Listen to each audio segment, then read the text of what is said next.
Hello everyone, good afternoon. So I hope that everyone have had their lunch. Those who go to the office and maybe you bump into few of the food products when you had your lunch earlier. Those who work from home, maybe you also have some food in your kitchen that you stock in there. So today we're going to look into those food that we grab on daily basis. So just so we have further understanding about what we're eating and what goes into our stomach, right? All right, so my name is Nurullatifah Fauzan. So I'm the dietitian at Columbia Asia Hospital, Petaling Jaya. So I will be talking a little bit about what dietitians, what do we do, and then basically a little bit of background about the weight control, the blood pressure, and how does that correlate to the type of food that we see in the grocery store, and then what we want to look into specifically when we want to focus on that. All right, so I hope everyone's ready. And all right, so firstly, I'm pretty sure a lot of people already heard about nutritionists, but not everyone heard about dietitians. So today we are going to compare between dietitians and nutritionists so people understand which type of professionals that they should go and see if they have specific concern that they need to address. So for dietitian, we actually practice medical nutrition therapy where we assess, we diagnose and treat nutritional problem for individual and also for public health. So basically healthy people, sick people, they will come to see us with the specific medical condition that needs nutrition assessment and intervention. Okay, so therefore that's you usually see us in a hospital, in a clinic. We are also everywhere else outside hospital and clinic, which I'll bring you to that later. But when we're in a hospital and clinic, we're focusing on clinical nutrition. So we are also registered with Malaysian Dietitian Association. So we have an association where that's when we look at all the health issues in Malaysia and then standardize the practice. We learn about what's new clinically, and then how do we, what is the best approach, sharing knowledge and update our knowledge. So that's the dietitian. And for nutritionists, so mainly nutritionists work in public health for healthy eating and lifestyle. So it's more on the general side of it and more on the prevention side of it. We want to prevent people from gaining weight over time. So then the nutritionist will be there to talk about how to eat healthy and how is the best lifestyle approach for you. And then so they focus on the health program, on the promotion.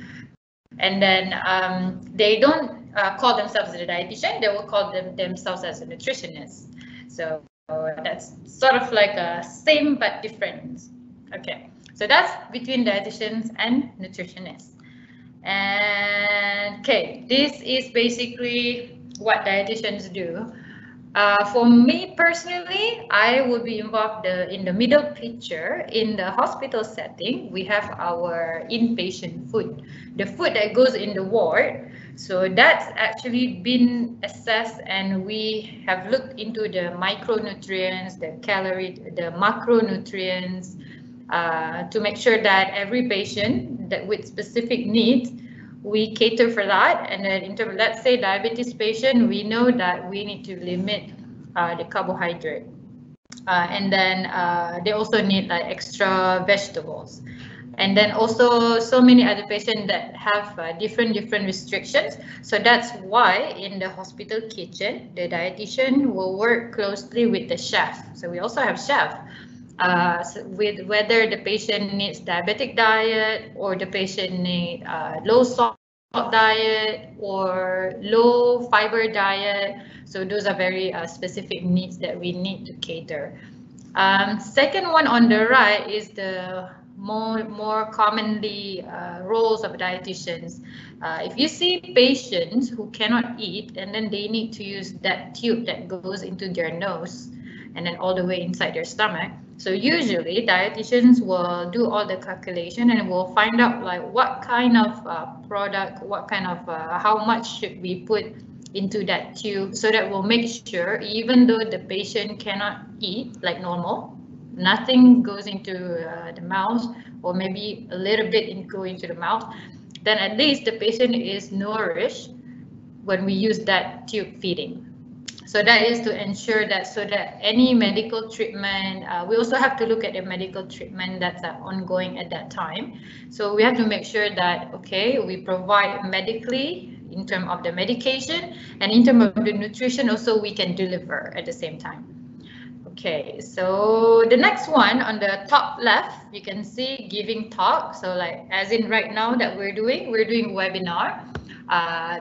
Before COVID time, we also do like a public talk, like physical talk where we meet with people and then we interact with people. So that would be another job scope of a dietitian. And down there on the left, you can see some nutritionists, some dietitians can be working together outside in public, can be in retail, pharmacy, grocery store, even like countries like in the US, they're very developed and they actually expand proactively into that. They actually literally hire dietitians in the supermarket so that they can help the public they can help educate public and then choose the products, and they have cooking sessions. They have that in other countries, but we don't necessarily have that in Malaysia yet, which is maybe could be somewhere down the road, something that we can do. So that's the job scope of dietitians.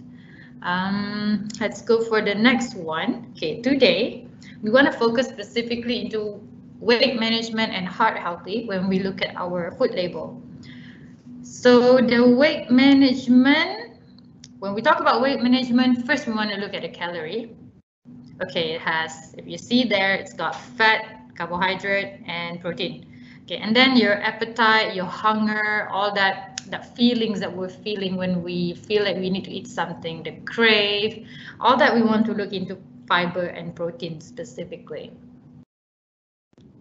Okay, I think most people already know this: macronutrient, carbohydrate, protein, fat.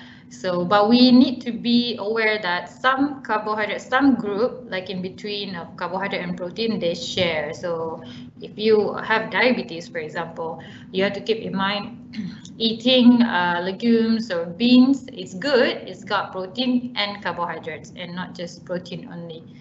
Especially for people who are vegetarian, so they need to find protein, they tend to go into that group. Fats, okay, fats and protein. So if we eat a lot of protein, let's say maybe someone's doing high protein diet, you have to keep in mind that it comes with fats also, because it falls in between the two groups.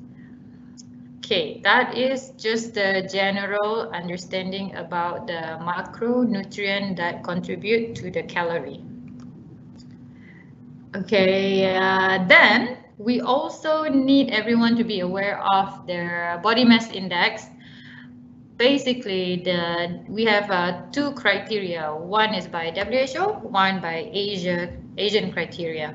So we're all Asian, we're a bit smaller, we're a bit shorter, so the criteria is stricter for us. If you look at the normal, we want to fall between 18.5 to 23.9 instead of 24.9. Okay, next. Okay, just now, if you look at the previous slide just now when we were talking about the appetite, the hunger, all the feelings that we're feeling, it's got a lot to do with soluble and insoluble fiber. Okay, why? Because if you look at the notes on the right side, fibers, they're non-digestible carbohydrate. So basically you eat it, it's not digested. It doesn't go as protein, fat, and other type of carbohydrate. So it also helps, it can help to regulate your blood sugar and control your hunger. And how does it work? Okay, soluble fiber, when we eat it and we chew, it goes all the way into our stomach. it can dissolve in water that's in our stomach. So we can drink water or the water that's already in there. So it will form also like a jelly kind and a bulky jelly kind in our stomach. So it helps in managing our sugar and cholesterol level, because when you're eating it with a lot of other food, they are all absorbed slowly rather than just dumping all the sugar right away into your blood. Okay, that is for soluble fiber. If you want to look at the sample of soluble fiber on the left, so you can have it in oat bran, barley, nuts, seeds, fruits and vegetables. So those are the main source of soluble fiber. And we want to look into another type of fiber, which is the insoluble. So this kind, insoluble, already self-explanatory. It doesn't dissolve in water. So what does it do? So when we eat it and we digest it, it will go into our stomach and then into our intestine.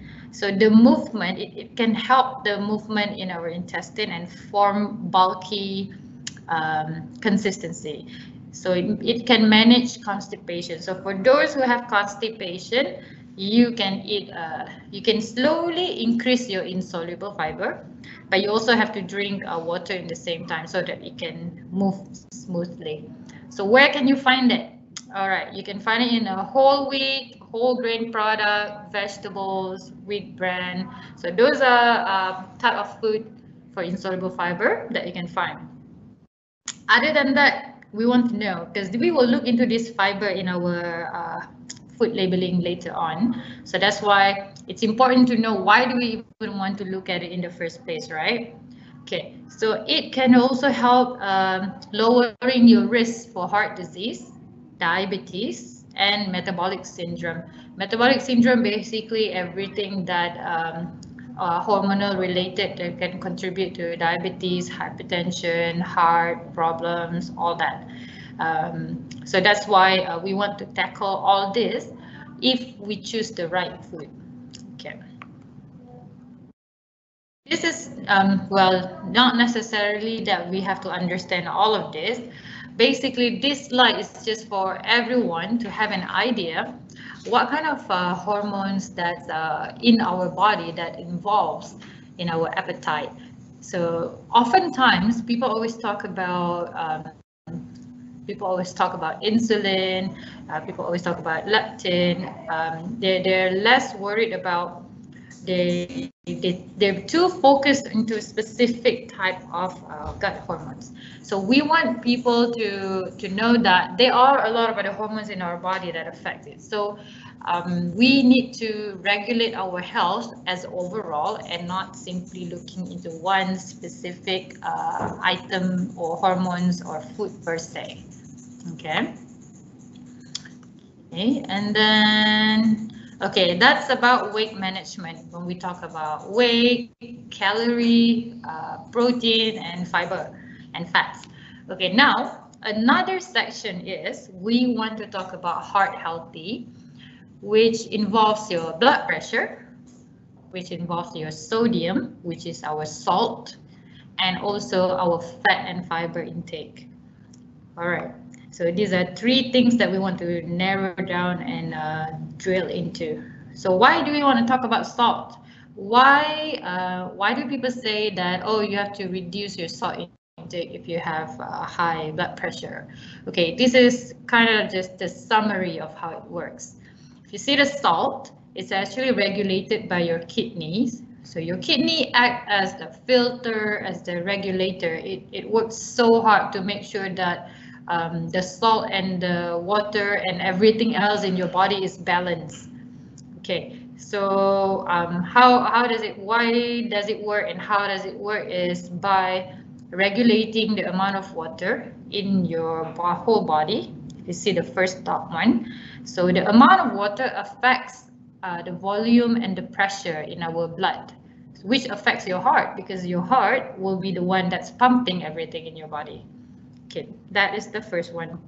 The kidney also regulates the salt in a way for neuron transmission, which is the one on the right. Basically, all the electric signals that's going around in your body, that also needs salt. So that's why we need it. Cannot have too low, we cannot have too much of it. And another one, muscle contraction. Everything, even when we blink our eye, we're using some muscle. When we walk, we're using specific muscles. So all these movements, basically, we're contracting and releasing our muscles, where all this will need sodium or salt in order for it to happen. So we need to know that it's not that we don't need it. It's not that we don't add salt at all, or we don't need it at all, but we need it in the right amount. Okay, the next one. Okay, this is a list of low, moderate, and high amount of salt in specific typical Malaysian food.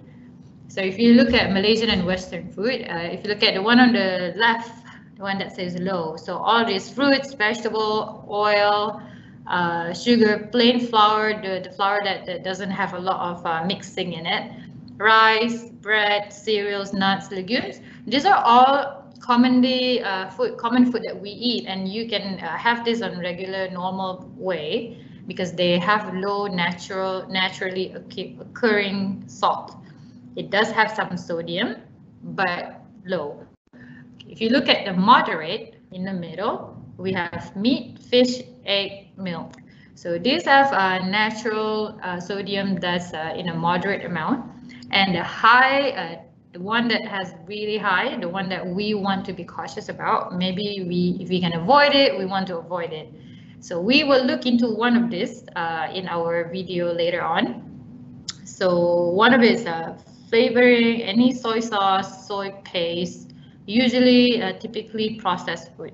Chili, tomato, or any kind of sauces, marmite, cubes, baking soda, baking powder. So just keep in mind, baking soda and baking powder usually combine with flour. So that's why on the low side, it says plain flour. But once you combine with baking powder or baking soda to make your cookies, then it becoming that something that has high sodium in it. And then if you look further down, there's an anchovy paste, prawn paste, including that one is a typo error, cencadok should be, cencadok and belacan and budu. Also preserved fruits and vegetables like pickles. So all this, if possible to avoid, it would be best to avoid, but every now and then we'll definitely eat it. So if in general we know we have been eating from low and moderate group, then every now and then if we have the high group in the appropriate portion and amount, then it should be okay. All right, so but who regulates food label? Because now we're looking into the food label, but we want to know, can we trust this food label? Like, are they really being honest about what's in the product? Pretty sure a lot of people ask this too, because I've got these questions from some other people before. So our government, Ministry of Health, we have Food Safety and Quality Division. So they will actually look through into every application, any products, any companies that want to have their label done on their product. So they will have to go through our Ministry of Health. And these are the Food Acts and then the law that says how it should be done, and then if they want to claim something, can they claim this, and then they have to look into specific detail. What is the right wording? What is, can you say this, can you say that, will this misleading the public? So all that is all regulated, and every company is guided by law, and is by right, if once they follow everything through, and after all the inspection, then only they can sell their product to public in the supermarket. All right, so now we are going into our video. So I'll take you to our grocery store trip last time, yeah? Okay, I hope you can look into the specific detail that I will be emphasizing here. I'll look into the carbohydrate, I'll look into protein, I'll look into the sodium. So all this will have, all this food that we're looking at, it will have all of that we just talked just now. Hello, hi. So now we are at the supermarket, so where everyone usually buys groceries. So we're gonna be looking at a few selected items so we can compare all the food labels that we talked about just now. So now we're gonna go first with rice because it's a typical Malaysian food. So I'll pick a few rice that I think it's worth comparing. Okay, so this rice, well, it says low GI, and then it's a kind of a brown rice, and it does say low GI. And what we want to look at when we want to manage our weight, as I said earlier, we want to look at the carbohydrate and protein and dietary fiber. So according to this one, we always look at the 100 gram per 100 gram. So according to this one, every 100 gram it's got about 77.4 gram of carbohydrate. So let's say about 77 carbohydrate. And then for fiber it has 4.2, and then for protein it has 10.8. So now we are going to go to another type of brown rice. So they both are brown rice but different brand. Another type of brown rice, every 100 gram, the second one, the carbohydrate is around 76 gram. Okay, so the first one just now it was 77, so it's quite similar. Okay, and then you look at the protein, it's about 8.4 gram of protein for the second one and 10.8, so that's not that big of a difference. But when we look at the total dietary fiber, the second one has 9.7 and the first one has 4.2. So the dietary fiber of the second one is actually double, almost double of the amount of the first one. So that's how we want to really look at which one that's got which one will be the better option for you if you want to choose. So if you want to choose something with high fiber, so you definitely want to look at the dietary fiber content every per 100 gram. Okay, let's move on to the next one. Alright, so we were just talking about rice, and now we want to talk about oil. So whenever we cook our dishes, typically Malaysian diet, we need palm oil, especially when you do deep fried, because it has high smoking point. So with palm oil, tropical oil in general, very high in saturated fat. So now when we talk about fat, as I mentioned earlier, we have so many different types of fat. So specifically in this section, we want to focus on saturated fat content so that you know which oil has lesser saturated fat and higher unsaturated fat. So we are looking at, this is our palm oil. So if you look at this palm oil specifically, every 100 gram, the amount of the saturated fat is 43 gram. Okay, 43 gram for this one, palm oil. And another one is a combination of canola and sunflower oil. So if you look at the combination of this oil, you can see the saturated fat in here for every 100 ml or 100 gram is only 7.1. So 7.1 versus 43 gram. Very, very big difference. So as I have explained earlier, saturated fat, it leaves great impact in our health. So that's why we want to look at that typically, like specifically, so that we know which one would be the best choice for us. But also keep in mind, the cooking method determines whether that oil is suitable or not. So if you want to fry, definitely it's not so encourageable, but unless some oil they do say is suitable for deep fry, then yes. But if it's for stir fry, then yes, you can definitely use that. Okay, so we talk about rice, we talk about oil. So now we want to know about what if you want to eat bread. Say you're having your breakfast and then you just want to have something to spread on your breakfast. You have your eggs, your bread, and you want to know, should I use butter? Should I use margarine? Should I use another kind of spread? So now I will be looking at two specific different types of spread. So we're gonna go for like a healthier version of spread. But there are so many options for healthier spread. But you still want to know which one is the healthiest one that suit your purpose. Okay, so I will be looking at, there's one, it's actually local brand, which is actually pretty good. So this kind of spread, it's got, let's look at the per 100 gram. Every 100 gram, we are still looking at, first look at the fat content for per 100 gram, 54.6, and another one, let me just grab another one. Okay. They both comes from the same brand, but they have slightly different in terms of the packaging, in terms of what they say on the front side of it.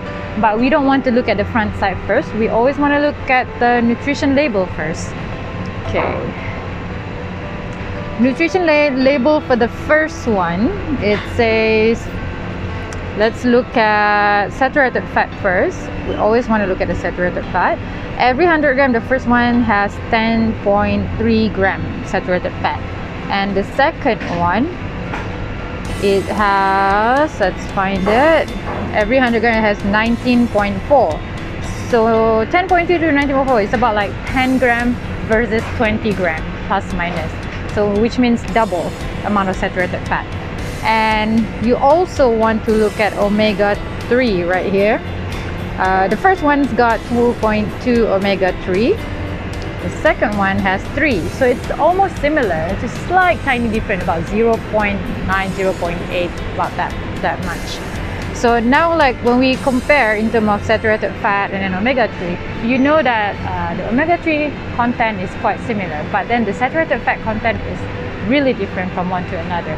So which is why when we choose, we want to be a smart consumer. We want to know what is our focus and what should we look at, so then only we know which one we should pick and we should choose for ourselves. So I hope you know how to filter and how to read everything from now on. Then after this, you know which spread will be good for you. Okay, so now we are done talking about weight management, about fiber, about protein. So there's one thing that we want to focus on this part. We want to focus on sodium, which is the salt. So the scientific name of it is sodium. So in sodium, typically we have a lot of sodium in sauces, in any canned bottle products that we use to cook. So generally in Malaysian cuisine, we use a lot of chili sauce, tomato sauce, soy sauce. So we want to look at chili sauce first. So I have two same type, different brand, but both are chili sauce. So the first, brand A and brand B. So brand A, you want to look at the sodium, and you can look at the sugar if they say the amount of sugar, but this one that I have, only one brand that says the sugar. Okay, so focus on the sodium. Brand A, it has about 950 milligram per 100 gram, 950. So brand A, it has 950, while brand B, it has 1370 mg, 950 versus 1370. So that's where you can tell which kind of chili sauce that you should use if you want to have something that has low sodium. Especially if you know that your family member maybe has high blood pressure, so you want to look specifically into the sodium. It's good to look at the sugar and all other nutrient content, but our focus right here is just the sodium. Okay, Malaysian cuisine is not completed without soy sauce. So we always use chili sauce, tomato sauce, which we already talked about chili sauce earlier. So now we want to talk about soy sauce. So soy sauce, we have a lot of different versions. Sweet soy sauce, thick soy sauce, less salty soy sauce. So now we are looking specifically at the one that says less salty, because you want to know, there are a few brands that says it's less salty, but you want to know which brand would be better for you to choose, the brand A or the brand B. Both say they're less salty. So you want to look at specifically at the sodium content. So in my hand, I have, we call it brand A. So brand A, for every 100 ml, it has about 4,000 milligram. To be specific, is 4080 milligram of sodium. So this brand did mention it's less salty. So it's good. You know that, okay, this is less salty, 4,000 milligram. Now you want to look at another brand. Maybe there's another brand that has quite good also, because the goal is to get the best for yourself. So this is brand B, that it has, let's see, every 100 ml about 5746 milligram of sodium, so about 5,700 milligram. So if you want to compare, the first one it has 4,000 and the second one it has 5,000. So that's how you can tell that which one would probably be the best one for you to choose. So now you know, if you go to the soy sauce, the aisle, then you know that you want to look at the brand. And then you want to look at the sodium, and then now you know how to compare. So which one that is suitable for you. But however, every soy sauce, everything in the bottle, they do have high sodium in general. So whether they reduce it a little bit or it's just a naturally it comes in the bottle, that's and then they process a little bit, so that's how it comes. And then they need to add a lot of preservative, they need to add a lot of ingredients to make a whole product. So if you want the best of the best option, it would be the one that's made from natural ingredient. So the one from the natural ingredient, it has a lot lesser sodium, because whatever that's in it is naturally comes from the tree. Let's say we're looking at star anise, bunga lawang. So the star anise, in general, it's not required for them to have any food label, because it is a natural product. But we know in general all these natural products, they have less sodium. It's the least that you can get in the market. So when you cook, instead of getting the one in the making dishes, that's the one that needs a lot of bottled product, maybe you should modify it using those that needs more fresh and natural ingredients. Alright, so we have done all the normal thing that we usually cook or we prepare. So now we want to talk about something that we don't prepare. You just kind of grab and go. Especially those who are working, you're always so busy and you want to know, what can I eat when I'm hungry in the middle between my main meal? Say you get hungry at 3 p.m, 4 p.m, after lunchtime, but before you go home. So look into your drawer. What's in your drawer? Do you have any kind of maybe crackers? So, or do you have cookies?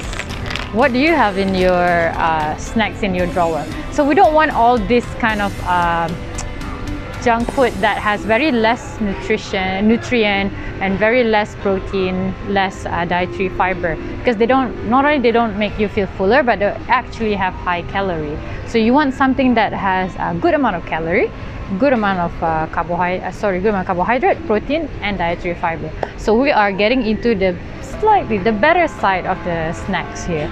So let's compare. Now that you see that there's so many different kind of nuts right here, you want to know like which nuts makes me feel fuller with a better, higher amount of protein, higher amount of dietary fiber. So I'm going to compare two different type of nuts from the exact same brand.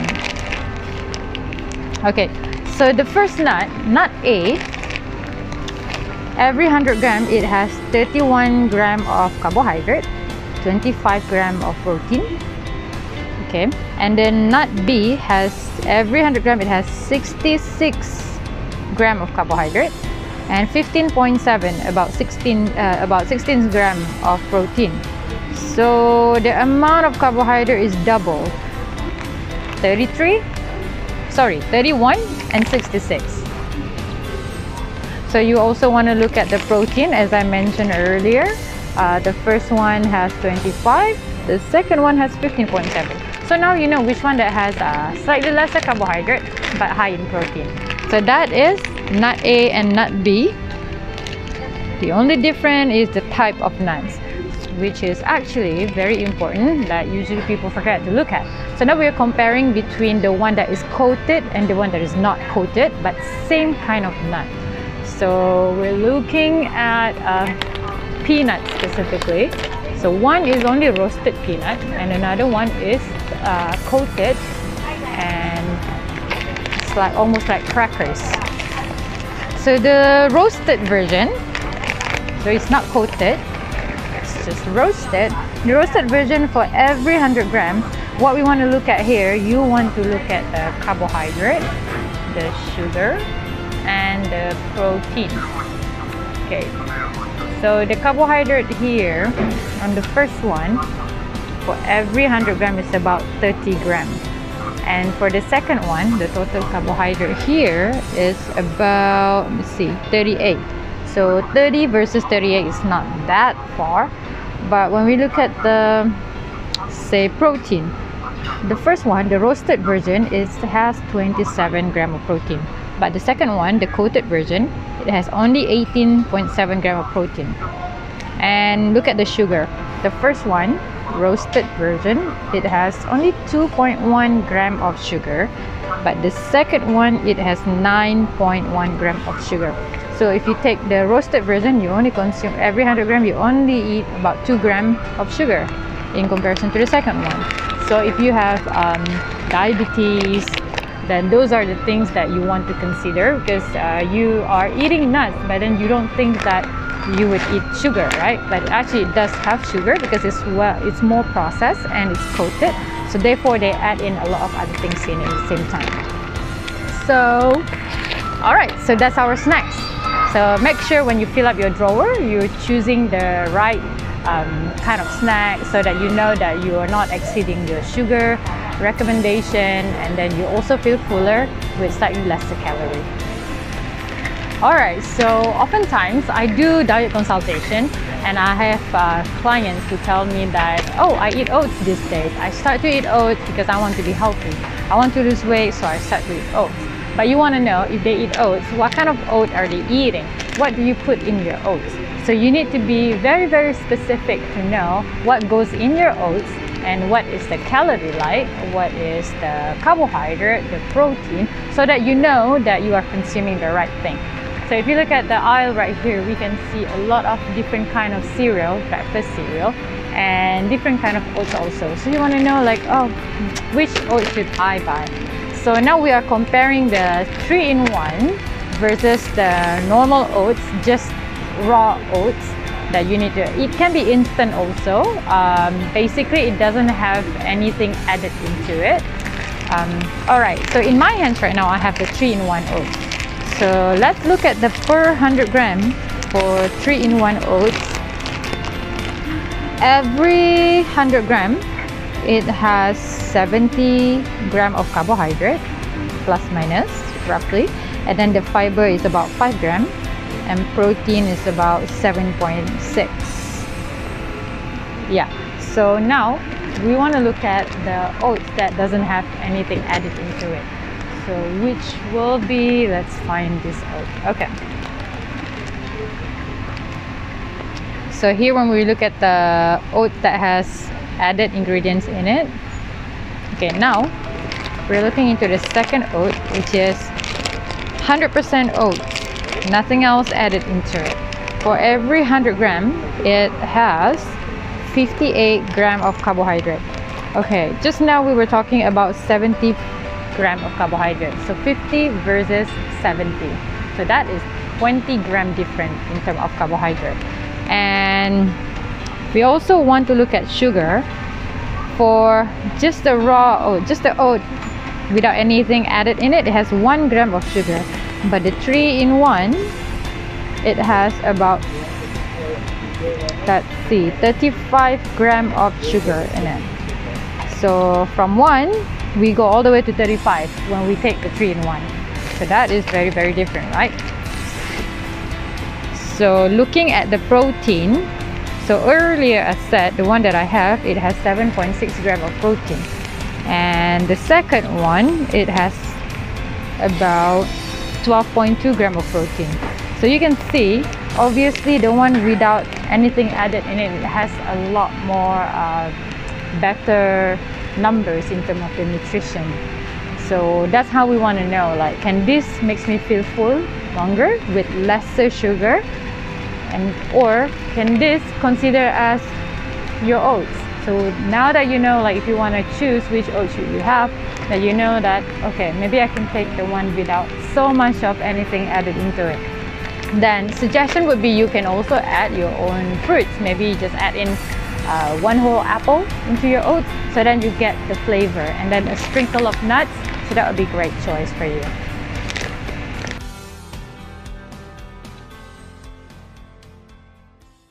All right, there we go. There's the supermarket trip, and I hope that our grocery trip can help you in differentiate between what you want to look at, between the products, with like what your goal is. We were looking at the Malaysian nutrition label just now, but some of the products in the market, it comes from the US. So the one that you see on the screen on your left, it's typically how the American products will label their product. So a bit different than ours. If you realize right there, they are using percent, the daily value. Okay, what does that mean? Because in Malaysian one, we only have every 100 gram, we have every per serving, but suddenly you look at another product made in the US and they use all percentage. So how do you know, like, okay, so how do we interpret this? Okay, so the way to look at it, it's the same thing, serving information. You have a serving size. So basically the typical serving size that people will eat when they take this product. So about 1 cup. Unless if you finish the whole thing, then you may probably end up eating 3-4 cups. Okay, that is the serving information up there. Okay, in that particular product, it says 1 whole box, it has 4 serving in the whole container, meaning the whole container, if you divide by 4, then only you get all the calories and nutrients that you eat, you're looking at down there. But if you finish the whole container, you have to times 4 for everything down there. Okay, so let's say 1 container, you're eating 1/4 of the container, you know that you're eating 280 calories, because that is what it is per serving. But if you're so hungry because you starve yourself all day and you decided to finish the whole thing, now you're eating 280 times 4. Okay, all right. So now coming down into how to read the daily value percentage. So their guideline says that anything that says it's 5% or less, meaning it's low in that particular nutrient. And anything that says 20% or above, that means it's high. So that's the cutoff point if you want to know that, is this high in protein or low in protein? Is this high in sodium or low in sodium? Okay, so let's look at the percentage. Let's look at the sodium in specific. So you can see the bold font, sodium, 850 milligram. So when you look at the percentage, you said 37%. So you know 37 obviously more than 20%. So meaning that this product is high in sodium because it's already exceeding the 20%. Okay, what is low? Look at nothing. Okay, added sugar. Down there, right above the protein. Well, 0 gram added sugar, so 0%. So it's 5% and below, we consider as low. So meaning that this product, if you eat 1/4 of the container, it's low in sugar or 0 sugar. The rest is just the average.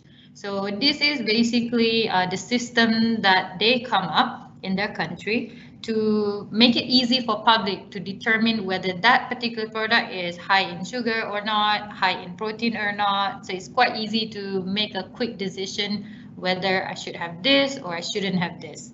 So the percentage that they do is based on 2,000 calorie per day. So it's per 1 whole day. So that's actually quite a practical and quite easy way. From our food label, we need a little bit of understanding in terms of comparison, and we need to look into more details when we're comparing. So our food label on the side, on the right side, say serving size is 30 gram, and then in 1 whole pack, it has 15 serving. So usually this kind of thing, it has packets. So small packets, like 15 packets in one whole pack. And then each packet has 30 grams. So when you take one packet, you will consume everything that's in the red circle. So when you look at the energy, the calorie, the carbohydrate, the protein, it will be based on the column of the red circle. But if you want to compare between product, then only you look at the per 100 gram, which is the blue color, which is what we have been doing in the video just now. So let's say in this particular item that you are saying that, oh, I will be hungry later, so I would like to have some snack, which is one pack of the drinks from this particular product. So you take one pack to go, and then you can dilute it with water anywhere you go. So that one pack, you know, if you consume it during your snack time, for example, you finish up the whole pack, you get about 122 calorie. And then you get about 21 gram of carbohydrate and about 10.5 gram of sugar. So you know, you'll be looking at that particular column to assess, okay, how much have I been consuming for this particular drinks that I'm having. So that is about, if you take one pack of thing and then you want to eat it or you want to drink it, that's how you know how much you consume. And if you want to compare from product A with product B, that would be like in this slide. So if you want to compare between product, you always look at per 100 gram or 100 milliliter. So basically it says every 100 milliliter of this product, it has everything that's underneath it in that particular column. Okay, in this product, if you look at per 100 ml, now let's say you're walking into a grocery store and then you want to look into something that you can drink, something nutritious. Okay, your goal, for example, you want to focus on, let's say, high protein drinks. Okay, so now your goal is like, okay, I need to go to the supermarket. I need to look at which one that has higher protein that I can buy. So you come across into these two products. So you have one on your left and one on your right hand. So you look at every per 100 ml as in that I circle in the red. And then you look into the protein, the green arrow there. So the one on the right is got 3.1 gram every 100 ml. The one on the left, it has 0.6 gram every 100 ml. So you know that, oh, okay, the one on my right, that one has triple amount of protein. So maybe this is the one that I want for my goal today. Everyone has different goals. Some people, they don't need, some people even need less protein in their diet. So a lot of, some people in, let's say they have a compromised kidney function or any medical condition that they have, they need to find something that has low protein. So they will be choosing the one on the left. So it really depends on what is your target and what you're looking at. Let's say someone is concerned about sodium. We're talking about sodium just now. So every 100 gram of product on the right, if you look at the bottom purple arrow, it has 100 ml, sorry, it has 41 milligram sodium. And the one on the left, it has 5.6 milligram. So that is far less than the one on the right.